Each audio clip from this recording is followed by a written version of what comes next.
Coming up. So you have 182 million sitting here that you have spent already. Now there's up to $120 million for the next 6 years, and potentially more after that. Is that? I'm just trying to simplify it here for Canadians watching. It seems like there's a more than just 182 million. It's 182 million is to date. And then just last question, are these the employees that were listed on the government website? Mr. Gallivan said that was unusual for him to see that. Is this, in your 30 years, is this unusual for you to see Deloitte and subcontractors listed on the Government of Canada website as employees? Apologies, I'm not quite sure what you're referring to in that particular case. Well, it's my understanding also that you can't get an itemized list of of all the transactions, and that would have to be done manually by CBSA, an officer. To again, we're spending $400 million, and we're asking a CBSA officer on the side to put it in an Excel spreadsheet to send to you, and there's no commitment. My understanding is from CBSA to provide it to you in a timely manner. Is that correct, Ms. Campbell? Yeah, I would love to talk about that. Would you say that the stakeholders' opinions now in 2024 are the same as they were in 2022? That it's not ready to go? Yes. And I think I have 15 seconds, so all I will say is this. I think it's very clear stakeholders think this should not launch. And if it launches and launches poorly, this will land on the government's feet because they have been warned. When were you, at what date were you aware of the contingency plan that Mr. Gallivan spoke about on Tuesday? This guy's garage. Like and subscribe. How much is the CBS contract with Deloitte for? I think as you would heard, sorry, I'm going to make sure my mic's on. I think as you would have heard, and I observed with CBSA on this past Tuesday, to date, our payments to date are 182 million, so I can confirm that's what that is. Okay, so then there are two contracts that we've been made aware of. Contract 165038 and contract 47064 that indicate a value of a $322 million and $32 million. Are those in conjunction with the CARMS system? Unfortunately, I don't have the contract numbers right in front of me, but I assume that one might be in relation to CARM. The CARM contract actually contains two components. One is the building of the solution, and the other is a maintenance post-build of the solution. So then you would then agree that the $182 million is not an accurate number. It's I guess going to go up in terms of maintenance of the system. Is that what you testify? I believe what they said on Tuesday was that we have been paid to date 182. I can confirm that we do have a contract to operate the solution post go live as well. So what is the total amount that Deloitte has been paid, or that Deloitte can go up to and bill the government for? The total amount would be $20 million a year for maintenance, which includes new functionality, new upgrades to the solution in terms of the SAP solution and that sort of thing. $20 million a year until when? So the way the contract is structured, the first 6 years are locked in. And then every year after that is an optional year that the government can then review and decide should they want to bring it in-house. Okay, so you have 182 million sitting here that you have spent already. Now there's up to $120 million for the next 6 years, and potentially more after that. Is that? I'm just trying to simplify it here for Canadians watching. It seems like there's a more than just 182 million. It's 182 million is to date. The building that we've not fully implemented the operate, what we call the operate solution to date. That does not start until we actually get into the go live once CARM has gone live. I'll ask it a different way. How much have you been paid? How much has Deloitte received? The 182 million. Okay, so then the $120 million, $20 million per year for 6 years, is in addition to that in terms of maintenance after the fact? This is part of the existing contract? $20 million a year with it's quite complicated. The contract is quite complicated. Well, you're There's- telling me. My No, goodness. it's a very long and big contract. There's also a sort of a declining cost. So while I said $20 million a year, the $20 million a year is in and about. There's an assumption in each year post the first year that we're finding efficiencies and that there's a declining rate there as well. So there's what is the maximum spend then? What if I ask it like that? What's the maximum amount that Deloitte can bill the government for now and then 6 years after now? So 120 million, I'll answer that question for you, but up till now, how much can you bill the government for? Up to $182 million a year. That is what we've been paid today. Right, okay. Let's ask it a different way. The subcontractors, how many subcontractors have you subcontracted to? So the vast majority of the work that Deloitte has been delivered by Deloitte employees. In my 30 years of doing this type of work, these big, large transformation, there's always a version of subcontractors that are used for these projects. Right, so how many would they be on this project? I would approximate maybe 20%, 25%. 20%. Is of those 20%, I assume that sounds like a lot to me. Can we obtain a list of those subcontractors, please? You're welcome to table that with committee unless you have it off the top of your head. I don't have it off the top of my head, but yes. it's something Ballpark, we what's could- the number, I guess, of that? You say 20%, that could mean a lot. I'm thinking it's a lot, but how many would you project it to be at? I wouldn't hazard to guess because And they would there's come some out of that the have not. 182 million? Pardon me? They would come out of the 182 million? Yes, they would be part of the total cost that has been paid to date. And then just last question, are these the employees that were listed on the government website? Mr. Gallivan said that was unusual for him to see that. Is this, in your 30 years, is this unusual for you to see Deloitte and subcontractors listed on the Government of Canada website as employees? Apologies, I'm not quite sure what you're referring to in that particular case. I mean, CBSA testified that the wonderful thing about CARM is that it's going to make everything perfect and that revenue is going to increase because we would catch all that leakage. And you're testifying the opposite. So I just want, if you could expand on that. Yeah, sure, I'd be happy to. It's a great question. I mean, their perception is small and medium-sized businesses are very savvy on customs import activities and legislation and how to apply that legislation and the Customs Act. And the truth be known, and you know, Ms. Bilodeau made that comment, is that they're more concerned about running their business. They're small to medium-sized importers. They're not interested in doing the work that they have a custom broker do on their behalf. So there's a self-portal. There's a duty and tax tool that somebody can go in and classify their own goods if they so choose to do that. But if I don't have any experience and if I don't have any background in that, I can go in and select a tariff that maybe should carry a 10% duty rate, but I'm going to pick other, which is typically duty-free. So I'm not going to pay anything. So where the onus is saying, okay, you know, by using the portal, there'll be certainty in terms of the duty and tax collection, nothing's further from the truth. So again, you have to be pretty savvy in order to determine the right amount of duties and taxes that you actually are going to remit. E-commerce goods is a totally different environment. It tracks PST, HST, depending upon the provinces of where you're importing. So, you know, I guess I will leave my comment at that. Ms. Upton, if I can start with you, just a couple of questions I'd like to go on. And before I do, in some of the comments that you made to my colleague, I was just wondering if we could get, and if you could provide, the contracts since Deloitte has been working on this project with the federal government. There's 2018 and any contracts prior with your involvement on CARM, if you could provide that to the committee, as well as any invoicing that you have provided and submitted to the federal government for payments, all those type of invoices, since, again, your first engagement with the federal government on this CARM project. You had an interesting comment.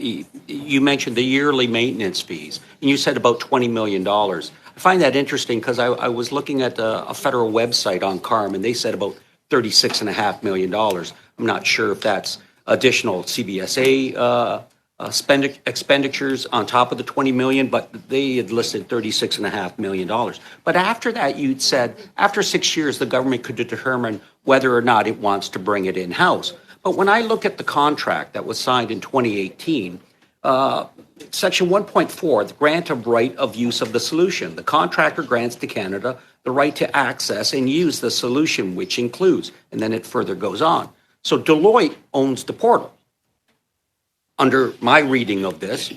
So after spending $400 million, after 6 years, if the government wants to bring this in, does it have to pay Deloitte? There's a transition process, so thank you for that. There's a transition process, and the way the IP, because I know that became a question as well. Well, the government owns their own IP, which they've incorporated into your platform. But the platform, which you probably would hope to one day sell to other countries and other customs agencies throughout the world. But if the federal government wanted to use it, who owns it? What I can tell you is the transition plan anticipates that at some point at the end of the contract and or before, should the government decide to do that, there's a transition process where we are responsible to transition all of the code and everything over back to the government of Canada. At a cost? To the federal government? We are responsible for transitioning that all back over. At Deloitte's cost? As part of the transition plan that's been negotiated into the contract. But that transition plan, who's responsible for the cost of transitioning it back to the federal government? It is part of the contract. Okay. Well, we'll find that out in terms of my questions. If I can go to some of my participants. Industry has concerns and questions on how CBSA determines how critical an issue is, for example. The industry's concerned about accurate and predictable duty costs and regulatory compliance. What may be critical to you might not be critical to CBSA. So when those tickets are put out, it could lead to months of frustration and wait on your side. Any comments on that? And have you raised that issue with CBSA? Actually, we have raised the issue with CBSA on a number of different occasions. It can take weeks, in some cases months, to resolve tickets, where we're hearing from testimony the other day that a 10-day resolution period now has suddenly dropped to 7. But if it's a critical issue, it's a critical issue. It needs to be resolved within less than 7 days. So late accounting penalties will be assessed to an importer after 5 days. Well, it's my understanding also that you can't get an itemized list of of all the transactions, and that would have to be done manually by CBSA, an officer. Again, we're spending $400 million, and we're asking a CBSA officer on the side to put it in an Excel spreadsheet to send to you. And there's no commitment, my understanding is, from CBSA to provide it to you in a timely manner. Is that correct, Ms. Campbell? Yeah, I would love to talk about that because one of our members just raised that with us who's testing right now. And there's only 40 companies that we're testing. You would think they would have kit glove service through the testing period. And we're trying to simulate these reports. It took them over 2 weeks to get a report after 3 tickets into CBSA. So you can only imagine when we go live and 200 importers potentially are going to be requesting these reports because, to your point, they have to be manually done. I can confirm we are told right now there's no service level agreement other than the one that exists today when we request those reports, and that's 3 weeks. Wow. I'm going to go back to these contracts because I'm not sure we are where we need to be. I have CARM from an ATIP. CARM project expenses from CBSA in 2013, 2014, $20 million. You're talking about a contract in 2018. So what I want to know, I don't need the answer, what I want produced now is any contract you've had with CBSA with respect to CARM from inception. I don't know if that's 2010. I don't know if it's 2011. I don't know if it's this cost for $20 million in 2013, 2014. But I want whatever is the inception contract of CARM. And then I want any subsequent contract.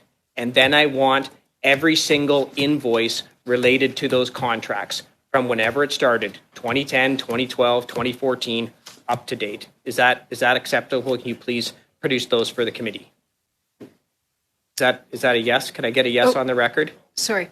I will need to follow up with our team and then get back to you on the committee, But get back to whether you have it or whether you're going to do it. just to produce them all. Okay, but so you're undertaking to produce them, but the question is whether you may or may not have them. Is that what you're saying? No, what I'm saying is I will check with council and we'll get back to the committee on the production of Okay, those so documents. subject to there being a legal objection, you will produce it. And if there is a legal objection, then I want you to provide the committee what that legal objection is in writing. Yes. Thank you. What are ARL expenses? Do you know what that is? Are those expenses related to CARM that Deloitte was being paid for? ARL, my understanding was the project that they called it CARM or pre-CARM. It was the movement of the accounts receivable ledger, but predated my time, but yes. So are ARL expenses then expenses charged by Deloitte to CBSA for the pre-CARM? Deloitte was engaged in the ARL. Okay, great. So then I want those contracts as well from whenever they started and every single invoice related to the ARL. And I assume that's subject to the agreement that you just made, unless there's some Yes. kind of legal thing. Thank you. Okay. What's e-manifest? Do you know? Mr. Gallivan talked about e-manifest in the last meeting as an aside, and I never got a chance to ask him. What is that? You know? I'm happy to speak to that. E-manifest is a requirement for carriers to provide information in advance for security vetting of all cargo. So, the conveyance or the aircraft or the truck information and also all the cargo information, it doesn't pertain to customs release, but it's a prior step to obtaining customs release. So it's for vetting for any risk to Canada of those imports relating to the conveyance or the cargo. Would it have to communicate with CARM or would it be linked to CARM? Everything is linked together in one way or another. So, for example, when we talk about e-manifest as a carrier, we say it's an admissibility filing, so that you're saying I'm admissible or not. So if you don't have admissibility filing and that's accurate, you can't obtain release, and then you can't do the accounting. Okay. So everything's linked together. Okay, Ms. Upton, is Deloitte working on e-manifest? Okay, great. So we'll have to look into e-manifest from someone else. I'd like to just quickly go back to the stakeholders. So through an ATIP, I was able to get correspondence from a Mr. Osowski to Mr. Graham Flack at the Treasury of the Secretary of the Treasury Board. This is in 2022. It's heavily redacted, but here's what I have. Since its inception, the CARM project has involved significant amount of stakeholder engagement. These stakeholder consultations have revealed two major industry concerns. First, given that stakeholders need to make significant IT system and other changes to meet CARM requirements, they are reluctant to move forward until all of CARM's legislative and regulatory aspects are finalized. And in another one, they go on to say, the CBSA president indicates that the completion date is no longer possible for CARM primarily because, and that's redacted, this is January of 2022. It is now March of 2024. Would you say that the stakeholders' opinions now in 2024 are the same as they were in 2022? That it's not ready to go? Yes. And I think I have 15 seconds, so all I will say is this. I think it's very clear stakeholders think this should not launch. And if it launches and launches poorly, this will land on the government's feet because they have been warned. 5 minutes, yeah. Thank you, Madam Chair. So I want to go back to you, Ms. Upton, from the beginning of the testimony. You said that, and talk about the subcontractors again, you said 20% are subcontractors within this project. We know from the ArriveCan, I will take the liberty of calling it a scandal, that the procurement ombudsman said that 76% of the subcontractors did no actual work. I'm again throwing back to you. You will produce a list of all the subcontractors that have been subcontracted, work or no work, as part of this project. I think it's important to note, though, that the subcontractors that we would have engaged, we are responsible for their work. They have deliverables assigned. They have work and requirements that they need to meet, including getting security clearance from the Government of Canada, as well as very specific deliverables that they need to meet in terms of your testimony would be that the 20% of the subcontractors did the work.